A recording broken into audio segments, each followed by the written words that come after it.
BPL শুরুর আগের দিন টিকিট না পাওয়ায় সকালে মিরপুরে তৈরি হয় অস্থিরতা। প্রিয় দলের খেলা দেখতে দূর দূরান্ত থেকে আসা ক্রিকেট প্রেমীরা একটা সময় বিক্ষোভও করেন স্টেডিয়াম গেটের বাইরে। এরপর বেলা 11:15টায় আনুষ্ঠানিকভাবে বিপিএলের টিকিট সংক্রান্ত তথ্য প্রকাশ করে বিসিবি।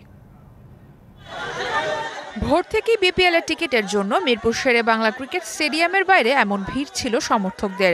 উদ্বোধনী ম্যাচ নিয়ে সমর্থকদের উন্মাদনায় ভাটা পড়ে বিসিবির অব্যবস্থাপনার কারণে। দূর দূরান্ত থেকে আসা ক্রিকেট ভক্তরা টিকিট না পাওয়ায় প্রকাশ করেন হতাশা। এখানে আমাদেরকে টিকিট দেওয়া হচ্ছে না, বলতেছে যে মধুমতি ব্যাংকের এজেন্টে যাইতে টিকিট নিতে, ঠিক আছে?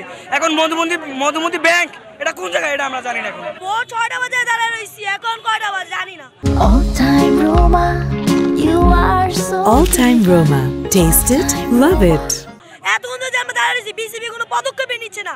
অফলাইনেও না আর অনলাইনেও না।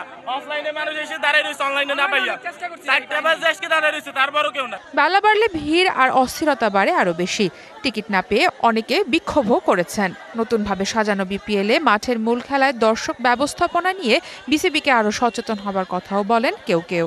আমাদের জানানো হয়েছে যে 9টা বাজে আপনারা অফলাইনে টিকিট দেওয়া হবে, মিডিয়ার মধ্যে জানানো হয়েছে, কিন্তু মিডিয়াতে কোনো অফলাইনে কোনো টিকিট নেই। এখন বলতেছে 100% টিকিট নাকি অনলাইনে দিয়েছে।